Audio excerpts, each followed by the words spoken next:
क्योंकि कुलगुरु वशिष्ठ अभी यहाँ नहीं है। वो देवताओं का यज्ञ करने इंद्रलोक गए हैं महाराज।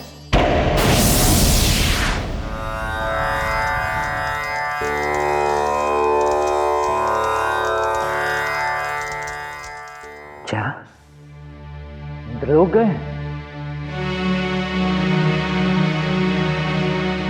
ऋषि वशिष्ठ हमारे कुलगुरु, पहले वो हमारा यज्ञ करवाएंगे।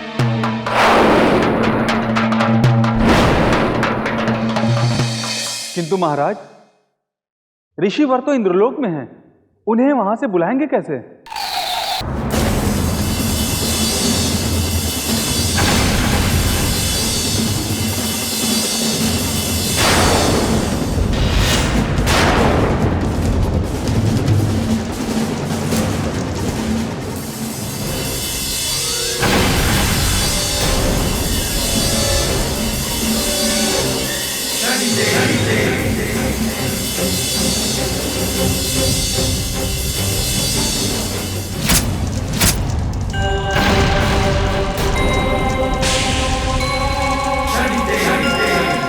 ये क्या?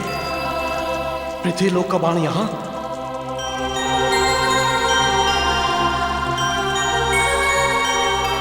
गुरुदेव, किसका होगा ये बाण?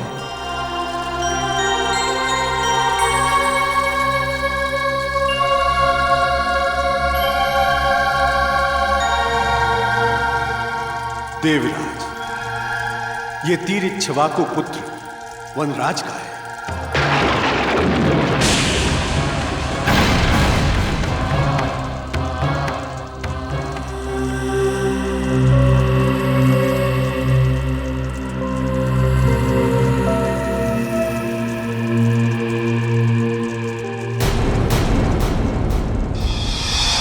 वनराज, गुरु का स्थान भगवान से पहले आता है, किंतु आज तुमने कुल गुरु का ही अपमान नहीं किया, गुरु शिष्य व्यवस्था का भी अपमान किया है। तुम निरंतर अधर्म के मार्ग पर चले जा रहे हो।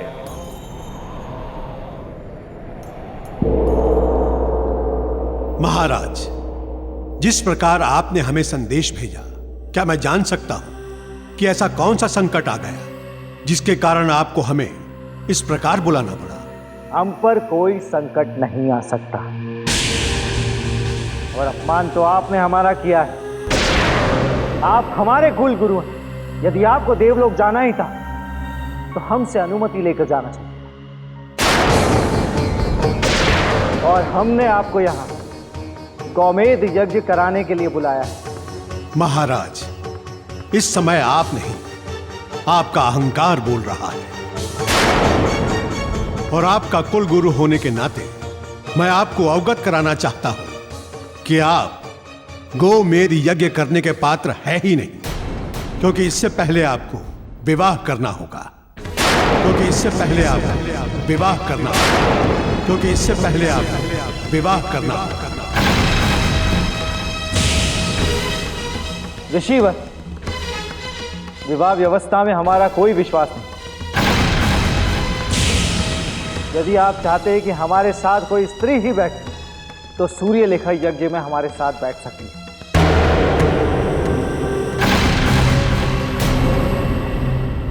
राजन, ये व्यवस्था कोई खेल नहीं है। ये समाज, ये संसार इन्हीं व्यवस्थाओं के कारण चल रहा है। यदि आपको गोमेध यज्ञ करना ही है तो आपको पहले सूर्य रेखा के साथ विवाह करना होगा। सूर्य रेखा के साथ विवाह करना होगा। सूर्य रेखा के साथ विवाह करना, अन्यथा यह यज्ञ नहीं हो सकता, कदापि नहीं। ऋषिवर,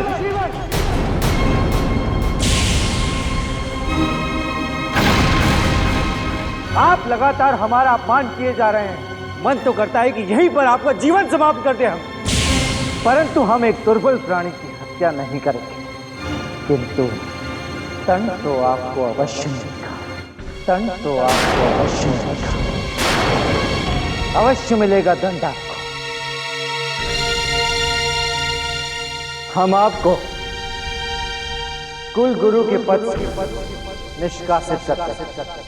कुल गुरु के पद से निष्कासित करते हैं।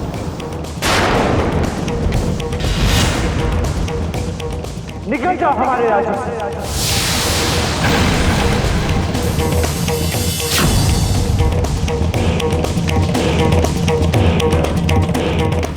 आप हमें क्या निष्कासित करेंगे महाराज? मैं आपका कुल गुरु वशिष्ठ स्वयं ही आपके कुल का त्याग करता हूं। इक्ष्वाकु कुल का त्याग करता हूं और आपको यह श्राप देता हूं कि यदि आपने गोमेध यज्ञ करने की चेष्टा भी की तो उसी अग्नि में आप जलकर भस्म हो जाएंगे। और आपको यह श्राप देता हूं कि यदि आपने गोमेध यज्ञ करने की चेष्टा भी की तो उसी अग्नि में आप जलकर भस्म हो जाएंगे।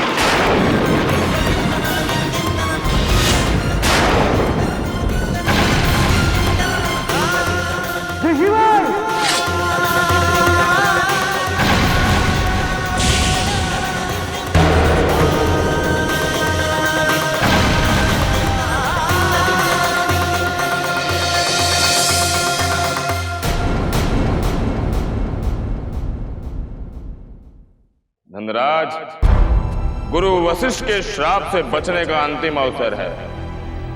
अब भी समय है, धर्म के मार्ग पर चले आओ और अपने पापों का प्रायश्चित कर लो,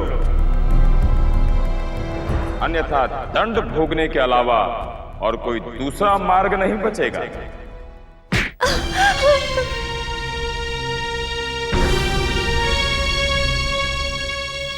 महाराज, आप चाहे मेरा अंत कर लीजिए, बस यज्ञ में मत बैठिए महाराज। हमने कहा था तुमसे हमें किसी भी तरह का कोई बंधन नहीं चाहिए। चली जाओ यहां से, मेरा तुम्हारा कोई संबंध नहीं है। निकल जाओ यहां से। सैनिकों, निकाल दो इसे महल के बाहर। नहीं महाराज, निकल जाओ यहां से। महाराज, आप चाहे मेरा अंत कर दीजिए, पर इस यज्ञ में मत बैठिए महाराज। इस यज्ञ में मत बैठिए, आपका जीवन समाप्त हो जाएगा महाराज। इस यज्ञ में मत बैठिए महाराज। इस यज्ञ में मत बैठिए महाराज। इस यज्ञ में मत बैठिए।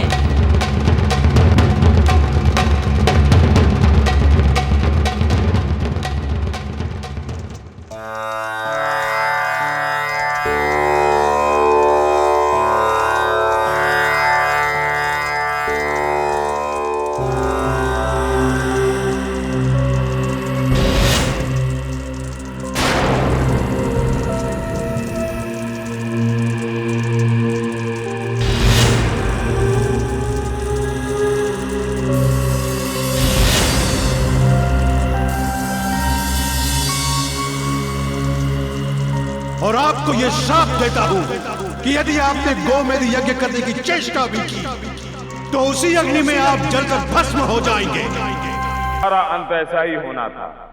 जिसने गुरु, पिता, स्त्री का अपमान किया हो, जिसने इस सृष्टि की व्यवस्था का अपमान किया हो, उसका अंत ऐसा ही होना था। किंतु वनराज, अभी तुम्हारा दंड शेष है। हमारा दंड तुम पर आरंभ होता है। तुम्हारी आत्मा को तुम्हारे एक एक पाप का दंड भोगना होगा। वनराज, अभी तुम्हारा दंड शेष है। हमारा दंड तुम पर आरंभ होता है। तुम्हारी आत्मा को तुम्हारे एक एक पाप का दंड।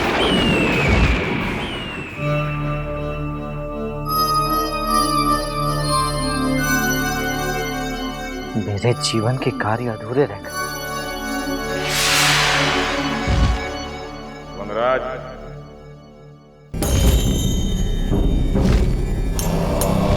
अभी तुम्हारा कार्य ही नहीं, तुम्हारे द्वारा किए गए पापों का दंड भी अधूरा है। शनिदेव, आप कौन से दंड की बात कर रहे हैं? मेरी मृत्यु हो चुकी है, आप मुझे कोई दंड नहीं दे सकते। मैंने अपनी इच्छा अनुसार अपना जीवन स्वच्छंदता से जिया है। उसी स्वच्छंदता का दंड तो तुम्हें मिलेगा, और वो दंड हम देंगे। आज हमारे न्याय प्रणाली में वो होगा जो अब से पहले कभी नहीं हुआ।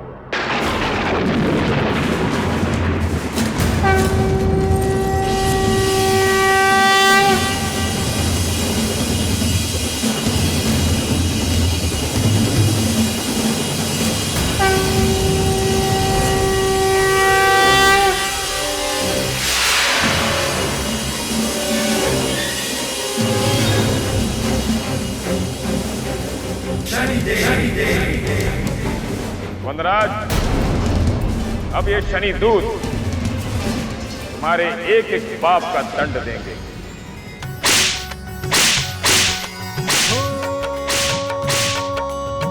शनि भगवान के न्याय दंड से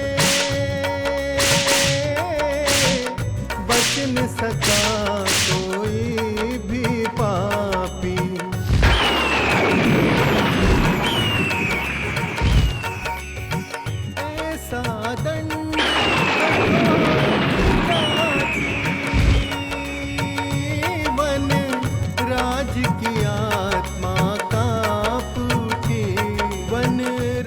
वनराज, तुम सृष्टि में कहीं भी चले जाओ, तुम्हें कहीं भी स्थान प्राप्त नहीं होगा। अब तुम केवल अपने कर्मों का दंड ही भोगोगे। यमराज, मेरी मृत्यु हो गई, मुझे यमलोक में प्रवेश दीजिए।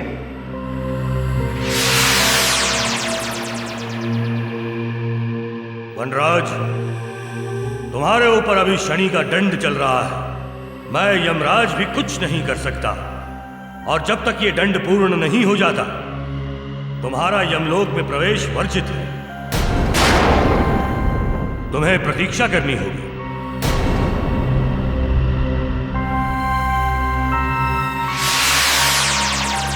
यमराज, आप मेरी बात सुनिए।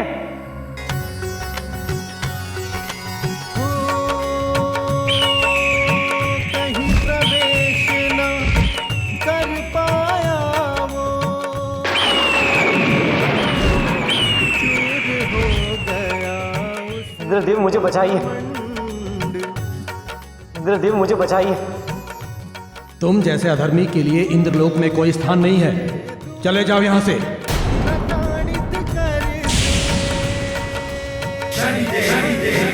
राज को देते हैं निर्मम दंड, वन राज को देते हैं निर्मम।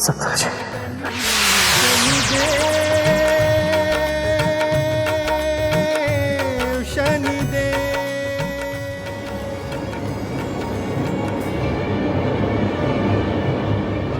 सूर्यदेव,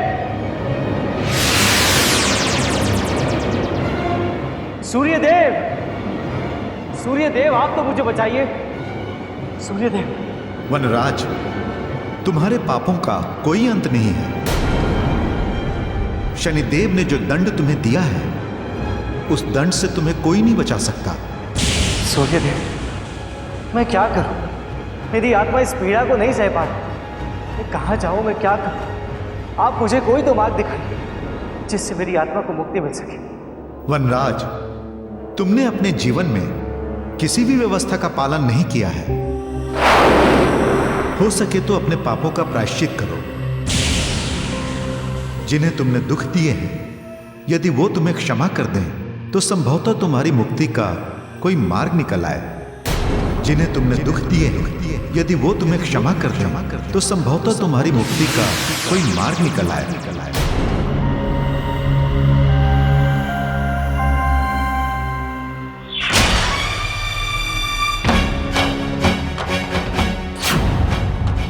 हम आपको कुल गुरु के पद से निष्कासित करते हैं। निकल जाओ हमारे राज्य से। हमने कहा था तुमसे हमें किसी भी तरह का कोई बंधन नहीं चाहिए।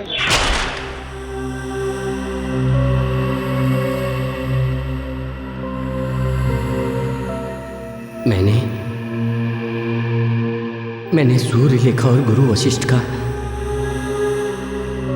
उनका बहुत अपमान किया है।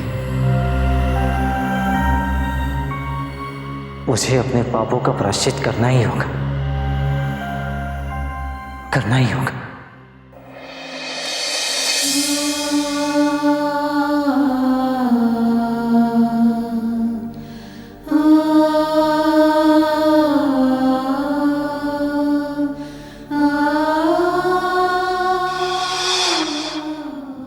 सूर्यलेखा,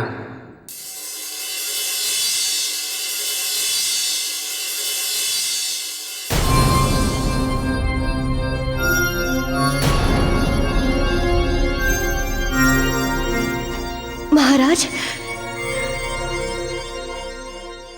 महाराज, आप?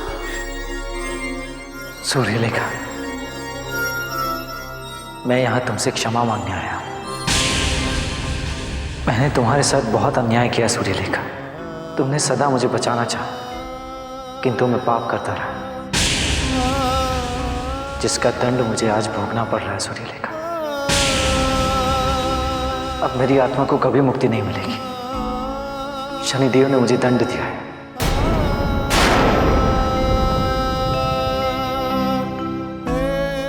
सूर्यलेखा, हो सके तो मुझे क्षमा कर देना।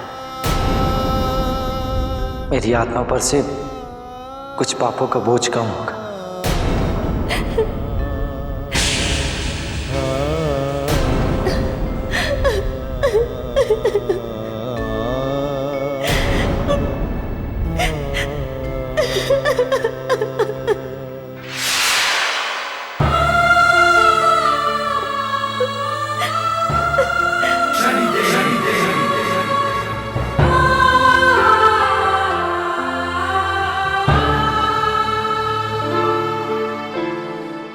शनिदेव, यदि आपने मेरे पति को अपने दंड से मुक्त नहीं किया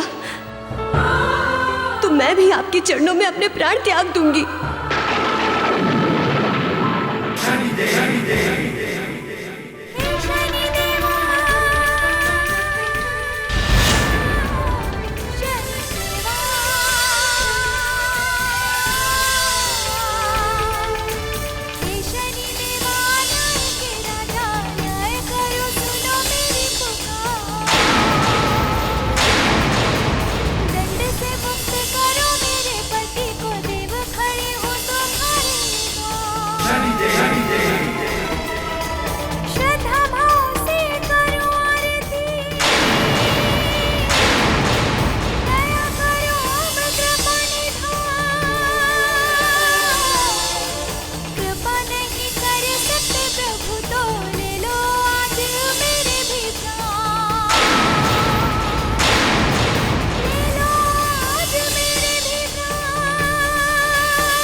सूर्यलेखा,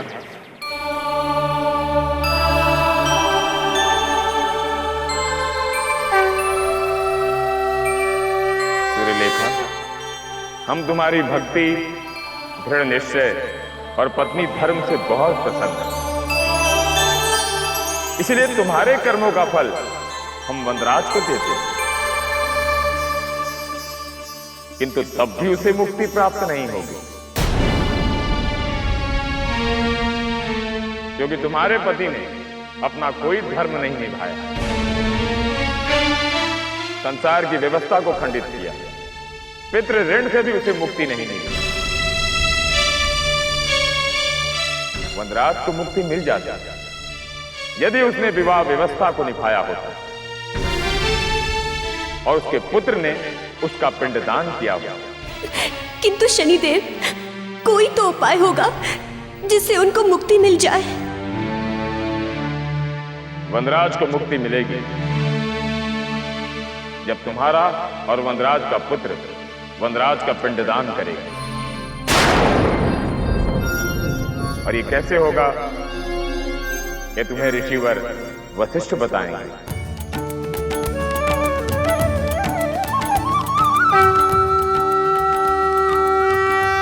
सूर्यरेखा, ये राज्य धन्य है जो उसे तुम जैसी कुलवधू मिली है। वनराज की मुक्ति के लिए तुम्हें उसके शरीर की मिट्टी से एक मूर्ति बनानी होगी, और मूर्ति बनाने के उपरांत तुम्हें उससे विवाह करना होगा।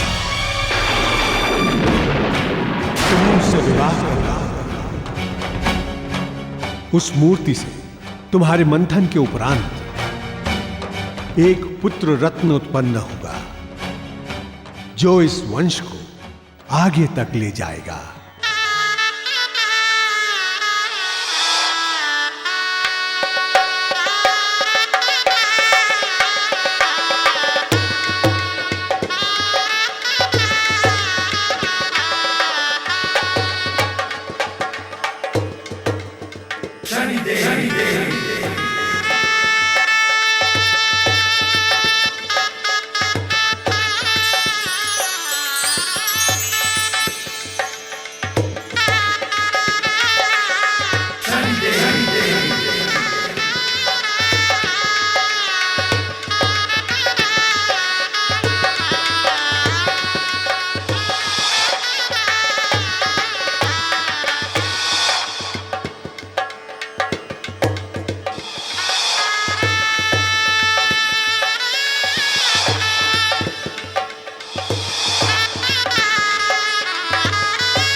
पुत्र, ये तुम्हारे गुरुदेव हैं।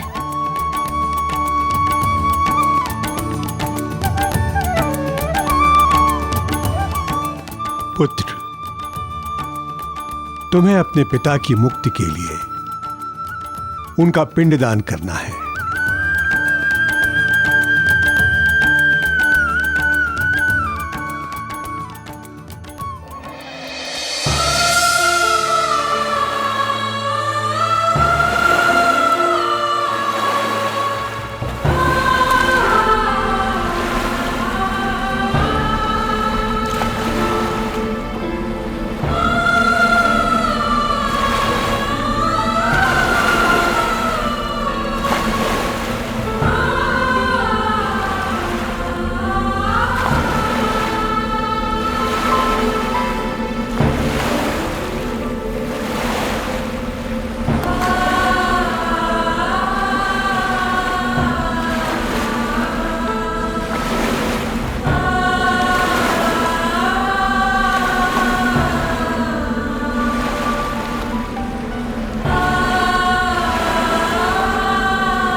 सूर्यलेखा, मैं तो अभागा हूं जो तुम जैसी देवी को अपने जीवन में नकार कर पापी ही बना रहा। आज तुम्हारे ही कारण मुझे ये पुत्र प्राप्त हुआ है जो इस स्कूल को आगे बढ़ाएगा। मैंने अब तक किसी भी व्यवस्था को नहीं माना सूर्यलेखा, पर आज मैं हर व्यवस्था को स्वीकार करता हूं।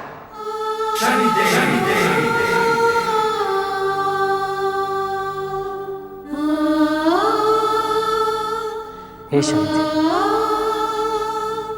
आपका न्याय चक्र महान है जो सभी भ्रमों को नष्ट कर देता है। आप धन्य हैं शनिदेव, आप धन्य हैं। जय शनिदेव। इस संसार का प्रत्येक प्राणी सामाजिक व्यवस्था से बंधा है। बिना व्यवस्था के ये संसार अर्थहीन है। इसीलिए हर मनुष्य का धर्म बनता है कि पूरी निष्ठा के साथ इस व्यवस्था का पालन करें।